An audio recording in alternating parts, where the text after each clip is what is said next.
This is actually the market demand, not your demand. जैसे कि दिख भी रहा है वैसे भी कि कैपिटल क्यू लिखा हुआ है, तो market demand as a function of price. ठीक है, जो भी मार्केट में जो भी प्राइस है ठीक है।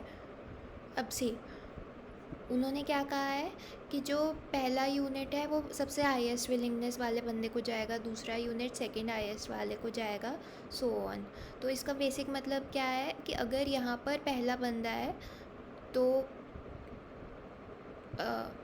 बेसिकली मतलब ये है कि सपोज़ करो कि आप जो है Q1 बार जितने लोगों को ही सर्व कर सकते हो बस। लेट्स से Q1 बार है 100, तो आप 100 लोगों को सर्व कर सकते हो, उससे बियॉन्ड नहीं जा सकते। तो ये 100 लोग कौन से 100 लोग होंगे, मतलब अगर हम डिमांड कर्व पे देखें तो who will these 100 people be. तो ये 100 लोग बेसिकली फर्स्ट 100 लोग होंगे। ठीक है, जो ये ऐसे लोग हैं जिनकी सबसे ज़्यादा विलिंगनेस टू पे है, स्टार्टिंग वाले जो लोग हैं, राइट। तो ये जो फर्स्ट 100 लोग होंगे वो ऐसे लोग होंगे जिनको आप सर्व कर रहे होगे, राइट। तो यहाँ पर अगर यहाँ पर वन, लेट्स से कि आप जो है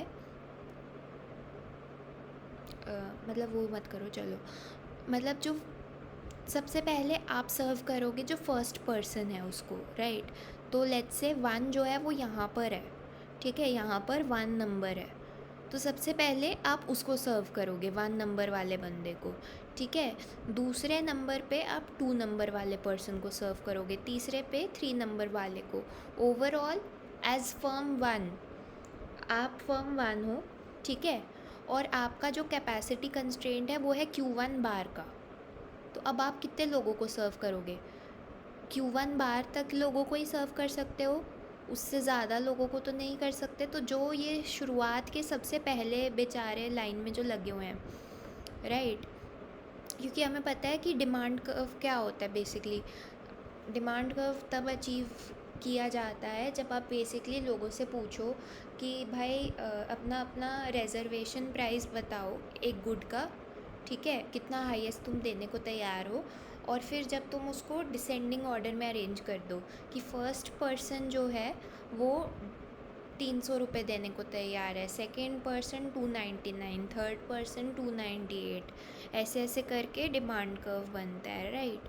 तो अगर तो तुम्हें Q1 बार लोगों को सर्व करना है तो तुमने फ़र्स्ट जो Q1 बार लोग थे जिनको तुमने इंटरव्यू किया, जिनका हाईएस्ट डिमांड था, हाईएस्ट रिजर्वेशन प्राइस वो देने को तैयार थे, उनको तुमने सर्व कर लिया, right.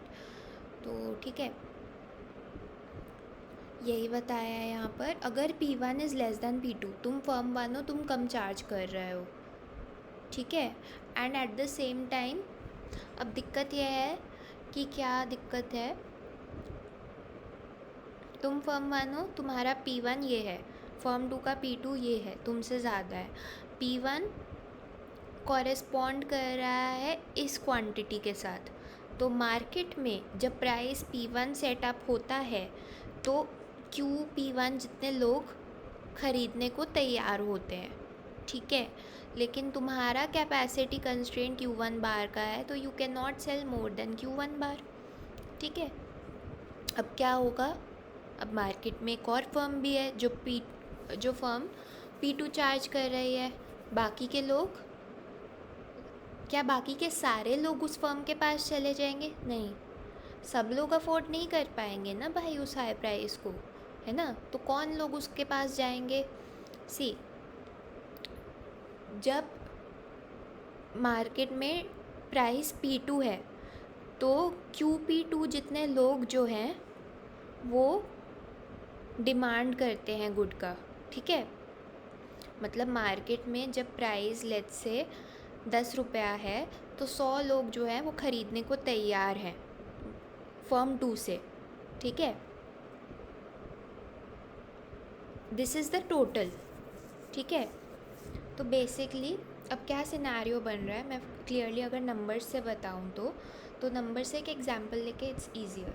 The scenario that we are building is कि फर्म वन ने लेट्स से 8 रुपये का प्राइस चार्ज किया। 8 रुपये के प्राइस से उसका एक कैपेसिटी कंस्ट्रेंट था कि वो 50 से ज़्यादा लोगों को नहीं सर्व कर सकती थी, तो उसने 50 लोगों को बेसिकली ठीक है 50 लोगों को उसने 8 रुपये पे सर्व कर दिया। ठीक है, अब द थिंग इज़ ये 50 हो गया Q1 बार, राइट। अब द थिंग इज़ कि 8 रुपये पर सिर्फ 50 लोग नहीं थे जो गुड को डिमांड कर रहे थे। 8 रुपये पर 150 लोग थे लेट्स से जो गुड को डिमांड कर रहे थे। ये 150 हो गया QP1। ठीक है, तो कैन बी से कि 150 में से 50 हट गया, ये सारे के सारे जो 100 लोग हैं सारे के सारे फर्म 2 के पास पहुंच जाएंगे। नहीं, we can not say that, because you have to remember कि 150 is the demand that is arising when the price is 8 rupees, but a lot of these people will back out of the market when the price increases to 10 rupees. तो जब price 10 rupees है तो let's say कि market में as a whole market में जब price 10 रुपया है तो लेट्स से कि 80 लोग गुड्स को डिमांड करते हैं। ठीक है, ये 80 क्या हो गया, ये 80 हो गया QP2। ठीक है, अब इन 80 में से 80 इज़ द ओवरऑल नंबर, मैं बार बार ये रीएम्फेसाइज कर रही हूँ, 80 is the overall number, 80 is the number of people who demand the good when the price is 10 रुपये। ठीक है, बट उस 80 में से 50 people have already bought the good at a price 8 rupees. ठीक है, तो ओनली द रिमेनिंग 30, 80 लोग खरीदने को रेडी थे। ठीक है, बट उन 80 में से काफ़ी ज़्यादा जो थे वो फर्म 1 से गुड लेके सेटल हो गए, बेचारे 30 रह गए जिनका विलिंगनेस टू पे उन शुरुआत वाले 50 जितना नहीं था, तो वो लोग अब फर्म 2 से ले लेंगे। ठीक है, यही यहाँ पर दिखाया गया है।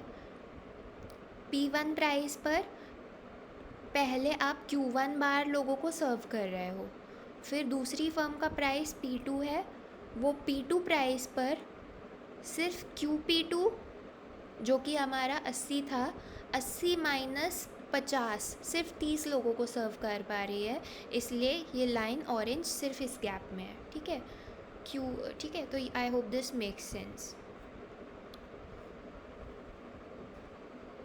80 को तुम ऐसे इमेजिन कर सकते हो कि लेट्स से मार्केट में सिर्फ फर्म 2 है, कोई और फर्म नहीं है, उसने प्राइस सेट कर दिया 10 रुपये। 80 is the number of people जो तब ख़रीदने को रेडी हैं गुड को, कि भाई मार्केट में 10 रुपये का प्राइस है, 80 लोग are willing to buy the product, but actually में there is another firm in the market which is selling at a lower price and it has already served 50 people, तो the only the remaining extra 30 will buy from firm 2 now. ठीक है, that is the entire story. Some consumers are rationed and there is positive residual demand for firm 2. अब see, this is different from pure Bertrand, right? वहाँ पर अगर आपका price दूसरी firm से ज़्यादा हो तो आपको कोई मार्केट नहीं मिलता, बट यहाँ पर मिल रहा है। अब हम एनालाइज़ करेंगे पहले प्राइस सेटिंग गेम को, क्योंकि ऑफ कोर्स हम हमेशा स्टार्ट कहाँ से करते हैं, लास्ट गेम को सॉल्व करने से, उसका नैश निकालने से। तो we will start by analysing the price setting game for given capacities.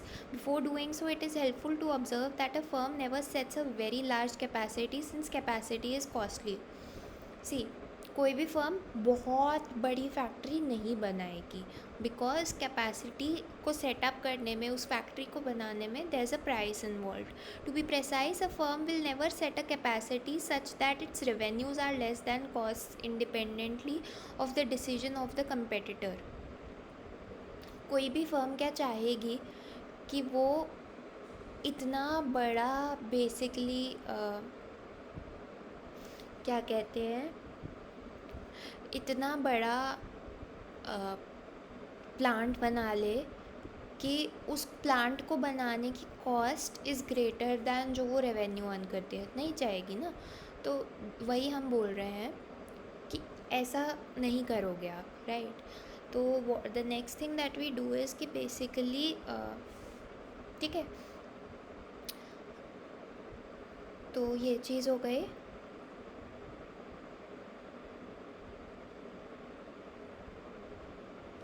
अब taking the linear demand QP is equal to A minus P, the maximal revenue of a firm is C।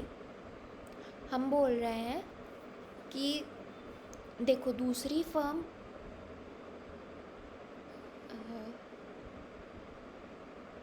एक second, just give me a minute.